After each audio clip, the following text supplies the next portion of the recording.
All right, now in this very final song lesson, we're going to have a look at a Robert Johnson tune, Terraplane Blues. We're going to approximate much of it, as we do anyway, and have a look at how you do that, how you make a song as complex as this one playable on a 3-string and playable in the way you want to play it. Pardon me. So let's get stuck in, eh? Now it starts up there on the 5 note. So I don't have frets, but hopefully you can hear how that's connected to the tonal space I keep talking about, at least. That's the 5, the D, so it's on the 15th, 17th, 19th fret. Yeah? Starts with the... What I do first of all is just get the groove into my head, the main riff. Especially when you're doing an intro like this, it's not got a lot to do with the tune. Okay, that's where the riff's going to go. So the tempo's got to be right to start with. So it's...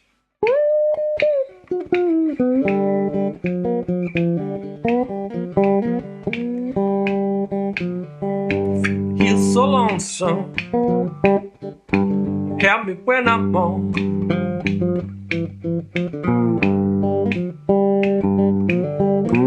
Feel so lonesome,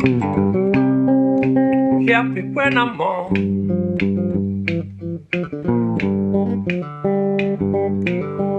Been driving my terraplane for you, on a child, since I've been gone.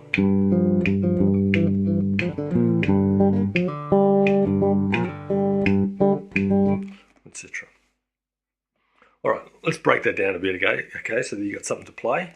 And then we'll have a look at what's going on. So we start with the 5 way up there, and we go 1. Okay, so that's 5, and then the flat 7, which is that one. Minor third to major, to the tonic. I could have also played, just this is closer. But this is in many ways easier, so if you want to do that, have a go. Yeah, see what works for you. You don't have to be quite so accurate with your intonation down here. Then there's the old flat 7 on the middle string to the top string, 6 to the top string. This time it's minor to major, open, flat 7, 1, and then just some variation on that. It's not the same as Johnson did it anyway, so you can just strum the chord for the rest of it, or some little riff based on what you've already done. Stay on the 1 chord though. Now, which brings me to my point. The main point of this lesson is that if you want to play a song like this, then why not? You know, cool, do it.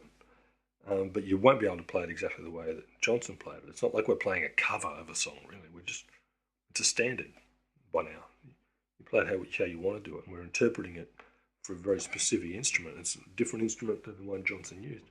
So we're making this song available to us through a number of devices, which we're learning in this lesson. The first one, right, is if this is too tricky way up here, you just play the whole thing down an octave. So it would be, what would it be? It'd be like that. I don't think that sounds as effective as up here, but if up here is not playable, then do it there. Then the next part of the riff, oh no, I've showed you that, haven't I?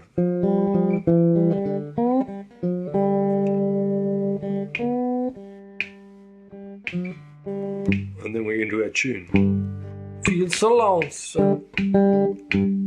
So the first thing you have to worry about is getting the groove the way you want it. Now, you don't have to do it the same as Johnson did. Obviously, it's your version. You do it the way you want. But that's the thing that's most easy to copy, if you like. And if you want to do, a good version of it, then that's a good way to do it. It'll make the song recognisable to people that have heard it before.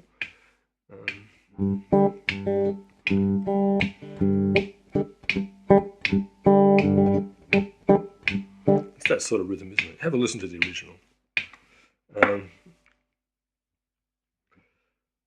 The riff.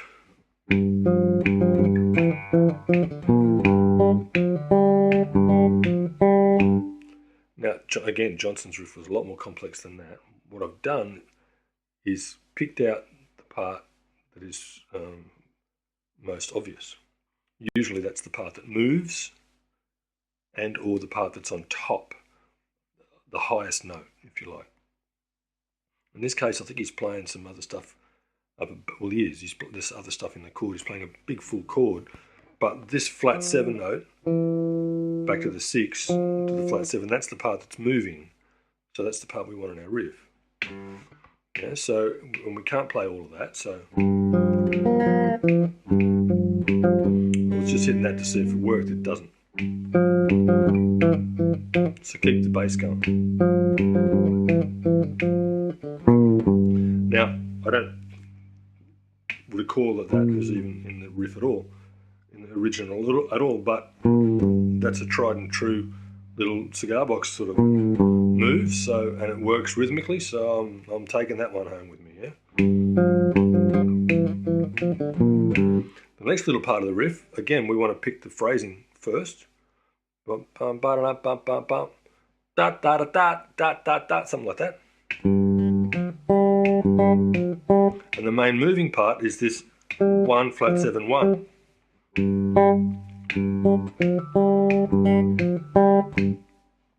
And try and keep that bass going as solid as you can. Delta blues, unlike a lot of other blues styles, isn't as reliant on that crotchet sort of steady thumb every beat, which means you can be you got a little bit more license to mix your rhythms up and use that bass note to do that.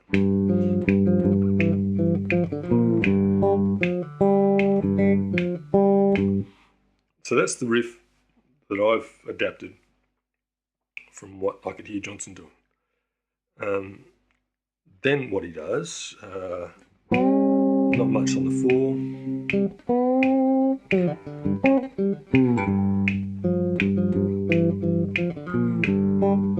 Repeat it. Then he goes to the 5 for only half the bar, and then back to the 4 for the other half, and then the 4 for a whole bar, and then around we go. So instead of going 1, 2, 3, 4, 1, 2, 3, 4 like that, he goes 1, 2, 3, 4, 1, 2, 3, 4. Now when I played it just now, I hit the bass on that first 2 beats on the 5 there. Probably shouldn't have. Probably should have done something else a little bit more subtle or left it empty. If you have listened to Johnson doing it again, he does not much at all there. You can hear the vocal part as well come back to there on the 4 early. So have a listen to that, and again, bring that into your playing. Or, there's nothing to stop you just playing a normal 12 bar. It works as well. And, this lesson's about adapting. So if that works better for your ear, for the context that you want to play it in, then just do that. And then it finishes with the riff and doesn't go to the 5 chord. That's just his first verse. Now, after that, he mixes it up a whole lot. Changes feels even, changes a bit of the grooves later on, and certainly mixes that riff up. Now, we've done a lot of work on that, on variation, repetition, variations to a theme, all that sort of thing. So, yeah, instead of going, you could go.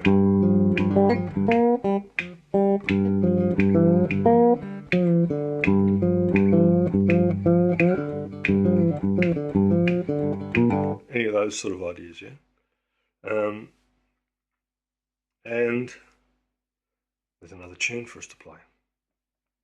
With that riff too, you can play Crossroads. You can play. There's a couple of Robert Johnson songs that use variations of that basic sort of rhythmic feel, and take some of those ideas to your the other tunes that we learn here or that you learn elsewhere, or that you sit down yourself and try and figure out too. Have a go at that. Come up with your own versions of tunes that you like, just by listening to them, listening out for the riffs, and first of all, where's the hook? How does it work rhythmically? What's the phrasing of it? And then see if you can just find some notes that do the job for you. You know, it doesn't have to be perfect. That's the whole point of these things. And then you're away. You know, you know how to improvise. You can hear a whole lot more stuff than you ever did before, and you're able to transcribe your own songs. So you're listening to these classics and figuring out for yourself how to play them.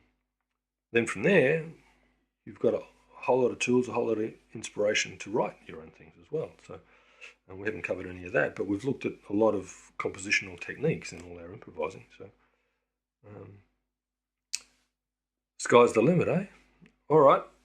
Look, well done on getting this far. I wouldn't expect you to necessarily have mastered everything that we've looked at in the course. I'm sure you haven't. I haven't. But now would be a good time to have a go at this tune, find some of the other tunes and mix them up a little bit for yourself, and start again. Go back, look at everything we've done again, not necessarily sequentially. You know what's in the lessons now. Go through all that stuff again. And keep in touch, yeah? Make sure you keep in touch. Any questions anywhere, just post them on the lesson pages here. Send me an email, whatever you want to do, and we'll do what we can. Cheers.